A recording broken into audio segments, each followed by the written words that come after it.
Hi, my name's Phil. I like talking about politics, and in this video I'd like to discuss the news that Boris Johnson's testimony to the Privileges Committee, expected next month, is going to be shown in full and live on at least one channel other than the BBC. Now, this is fairly big because it suggests that broadcasters believe it's going to attract an enormous amount of public interest, not just interest from people who are interested in politics. And there'll be plenty to take away from it as well. But first, if you'd like to be notified of daily news and politics, please subscribe to the channel and click the bell notification icon.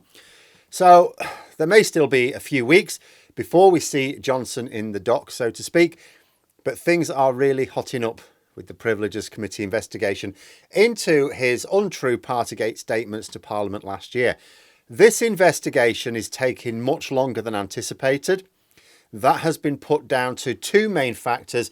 First of all, Johnson has been fighting like a ferret in a sack against this.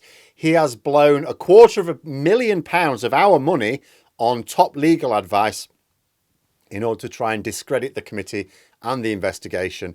His client media have been more than happy to publish his lawyer's statements uncritically without even saying that Johnson paid for the statements. In fact, I think the Daily Mail presented it as independent legal advice when it was anything but. It's paid for by us, no less. This has meant that the committee has had to make sure that they are doing everything by the book. I'm sure they would have done anyway, but it's absolutely imperative that what they're doing is airtight against accusations of impropriety.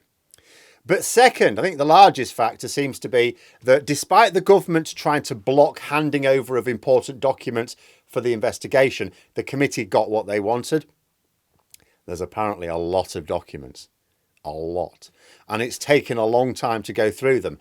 There are also suggestions that there's some spicy new information in there, so much so that extra security protections have been ordered for the room where the documents are kept.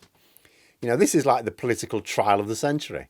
I'm not really sure why Boris Johnson's so upset about it. He likes being the centre of attention, doesn't he? Now, it is usual for witnesses to select committee hearings to give evidence in front of the cameras. That's quite normal. We can watch it live on BBC Parliament. Sometimes evidence needs to be given behind closed doors. And I think there's a suggestion that that's probably going to be the case for a lot of witnesses, which is fair enough. It's unfair to put anyone other than senior decision makers on the spot in such a high profile case. And this is going to be a very high profile case if it's going to be shown wider than BBC Parliament. But obviously, as the chief decision maker and the presenter of the statements under investigation, Boris Johnson's testimony will be available for public viewing. Now, according to The Observer, Sky News are planning to show the entire session in full. Now, they're not doing this as a public service as such. The testimony will be available on the BBC for anyone who wants to watch it. You know, they've got a dedicated channel for these things. If Sky and maybe other broadcasters are planning on showing it in full themselves, it must be because they expect it to be a major event. I mean, political observers like myself, of course it's a major event. Been building up for it for ages. But that would suggest actually ordinary members of the public who are not normally interested in politics will suddenly be interested in this. You know, it's a recent Prime Minister facing a serious investigation on the part of MPs. I've never seen anything like it in my lifetime. But Sky must think, as I say, the general public are going to be so interested that it makes it worth their while including it as part of their normal broadcast. And not just a special where they add some commentary to a few juicy clips. No, the whole thing. Presumably live and completely unabridged. That would make it especially challenging for Boris Johnson as well as the Conservative Party in general. Because right now, Johnson's backers in both politics and the media are trying to paint him as this serial election winner. The only one who can connect to the public, win the next election for the Tories. You must have been mad to get rid of him. It is their main argument as they prepare to go for an all-out attack on Sunak, presumably after the next local elections in May. But although Johnson may be popular with Conservative Party members, he is not popular with the public. And I even mean the Tory voting public. Like we saw this, even if you don't want to believe the polls, we saw this in crystal clear fashion during the by-elections he lost. In 2021 in particular, you know, that loss, I keep coming back to that loss in North Shropshire in December 2021. A seat that the Tories held. The Duke of Wellington was running the government, for goodness sake, when that was a new seat. Nearly 2 centuries of Tory MPs holding that seat, then wallop. Johnson gets caught taking the piss during lockdown. Even lifelong Tory voters wouldn't turn out for him.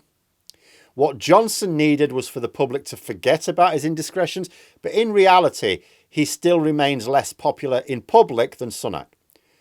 Maybe not in the party, but in public. Johnson's allies can try and drown out the public polls by plastering ones of party members all over the Conservative media, but that doesn't change the facts. And this investigation has the opportunity to highlight those facts again in 2 different stages. First of all, if there is intense public interest in Johnson's testimony, then Tory MPs are going to be getting emails and letters from constituents sharing their thoughts. Those thoughts are very likely to be, Johnson is guilty in lying. Are you going to try and get him off? Now, I'm not going to go over all the details again here. I strongly suspect I would be producing several videos on the topic in the week of his testimony, including one that goes right back to the beginning. I am going to lay out exactly what the investigation is about, because the media will attempt to distort it. But the public, who already believe that he's guilty, will watch the testimony, whether live or later. This will give Johnson a double challenge. On the one hand, his most important task, if it's even possible against the documentary evidence, will be to convince the MPs on the committee that he was genuinely unaware that he was breaking his own laws, and that he remained unaware even when there was widespread discussion about it in the media. But as well as trying to convince the MPs who will decide on the matter, he will also be mindful of wanting to play to the public court as well. It may well be that the 2 things are antagonistic. So, for example, generally the way to try and get out of trouble with a committee judging you is denial, claiming innocence. I didn't know, or I didn't know. But denial goes down very badly with the public, who are allowed to judge him guilty on whatever basis they please. Contrition is much more likely to go down better with the public, but that requires admissions. Admissions tend to be counterproductive when you're trying to protest your innocence in a trial. You know, this investigation being given a more public airing could expose Johnson's unpopularity with the public. Now, the Tory media will fight over this, of course. They'll have already been preparing every dirty trick they have. They will be building up to this ahead of the event. But they have consistently failed to defend him over Partygate, even though they have tried. It was just too damaging, especially when Johnson refused to acknowledge what he'd done for so long. Even then, he has never apologised for his role in the affair. All of his apologies have fallen flat for 2 reasons. First of all, he's only ever apologised for other people's behaviour, not his own. And as soon as he's made those apologies through gritted teeth, we've soon heard that he's then in the tea rooms of the House of Commons and the bars telling Tory MPs he didn't even mean the apology. Why should he have to apologise? He hasn't done anything. So there's never been any contrition from him, even now.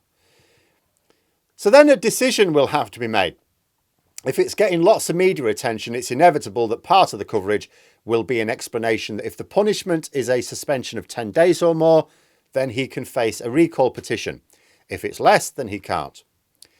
So assuming Johnson is found guilty, unless he manages to employ the hypnotoad, it is likely that the public will see any punishment less than 10 days as a cover-up, a rap on the wrists, covering for their own. The committee, remember, has a majority of Conservative Party members in it.